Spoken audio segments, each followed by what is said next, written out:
पूरी दुनिया में ग्लोबली सबसे कॉमन जो मिनरल डेफिशिएंसी है आपके पास और जो हमारी आने वाली नस्लों का पोटेंशियल खा रही है, उसके कुछ सिम्पटम्स ऑटिज्म से भी मिलते हैं, मैं बताऊंगी। वो है आयरन की कमी। अगर आपके पास लॉन्ग टर्म आयरन डेफिशिएंसी होती है बच्चों में, तो उनके आईक्यू स्कोर्स भी कम होंगे, उनको चीजें अच्छी तरह याद भी नहीं होंगी, रिटेन भी नहीं रहेंगी, लॉन्ग टर्म लर्निंग डिसऑर्डर भी होगा। अगर आप परेशान रहती है ना कि मेरे बच्चे को कोई चीजें याद क्यों नहीं हो रही हैं, तो हो सकता है उनको आयरन की कमी हो या रिटेन क्यों नहीं हो रही है। बिहेवियरल इश्यूज भी आएंगे इसमें।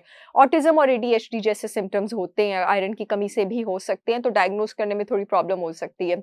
जैसे इरिटेबिलिटी, जैसे उनका सोशल बिहेवियर अच्छा नहीं होगा, जैसे अटेंशन स्पैन जैसे एडीएचडी के बच्चों का बहुत कम होता है, वो छोटा होगा।